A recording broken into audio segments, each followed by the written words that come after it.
കുറേ ദിവസമായി വീഡിയോ ഒക്കെ അപ്ലോഡ് ചെയ്തിട്ട് പ്രത്യേകിച്ച് കാരണമൊന്നുമില്ല, നല്ല മടി. എവിടെയെങ്കിലും പോകുമ്പോൾ വീഡിയോ ഒക്കെ എടുത്ത് വെക്കും, പക്ഷെ എഡിറ്റ് ചെയ്യാനും വോയിസ് ഓവർ ചെയ്യാനും എനിക്ക് നല്ല മടിയാണ്. ഇന്നത്തെ കഥ എന്താണെന്ന് വെച്ചാൽ ഈ കാണുന്ന ഇവരൊക്കെയാണ്. എന്നും ഞാൻ പറയുന്ന കഥയിൽ നിങ്ങൾ കാണുന്നത് എവിടെയെങ്കിലും പോയിട്ട് ഫുഡ് കഴിക്കണതും പുറത്ത് പോണതൊക്കെ അല്ലേ. ഇന്ന് കുറച്ച് ഡിഫറെൻ്റ് ആയിക്കോട്ടെ എന്ന് ഞാനും വിചാരിച്ചു. ഇവന് വീട്ടിൽ നമ്മളിന്ന് വന്നിട്ടുള്ളത്. ഇവനാണ് എൻ്റെ ഉമ്മാൻ്റെ അനിയത്തിൻ്റെ ഒരേ ഒരു പുത്രൻ.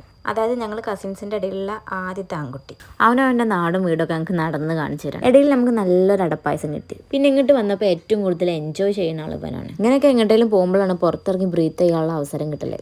കണ്ട ചാടി തുള്ളി വരണുണ്ടല്ലേ. ആക്ച്വലി ഇവരുടെ വീട് നിൽക്കുന്നത് ഒരു ഗ്രാമപ്രദേശത്താണ്. അതിപ്പോൾ ഞാൻ പറഞ്ഞില്ലെങ്കിൽ ഇതൊക്കെ കാണുമ്പോൾ നിങ്ങൾക്ക് മനസ്സിലാവുണ്ടാവും. എന്നാലും ഞാൻ എൻ്റെ വക പറഞ്ഞു എന്നുള്ളൂ. പിന്നെ ഞാൻ ആദ്യം പറഞ്ഞല്ലോ, കുറേ ദിവസത്തിന് ശേഷമാണ് വീഡിയോ ഇടുന്നത്. കുറച്ച് ആൾക്കാർക്കൊക്കെ ഇന്നെ അറിയാം, എന്നാൽ അധികം ആൾക്കാർക്ക് ഇന്നെ അറിയില്ല. ഈ അറിയുന്ന കുറച്ച് ആൾക്കാരിനോട് കുറേ ചോദിക്കുന്നു, എന്താ വീഡിയോ ഇടാത്ത. അപ്പോൾ ആ ചോദിച്ച ആൾക്കാർക്ക് വേണ്ടി, ഇന്നെ പരിചയപ്പെടാൻ പോകുന്ന ആൾക്കാർക്ക് വേണ്ടി ഇനി കണ്ടിന്യൂസ് ആയിട്ട് വീഡിയോ ഇടാൻ ശ്രമിക്കാം. അപ്പോൾ പുതിയതായിട്ട് വന്ന ആൾക്കാരൊന്നും ചാനൽ സബ്സ്ക്രൈബ്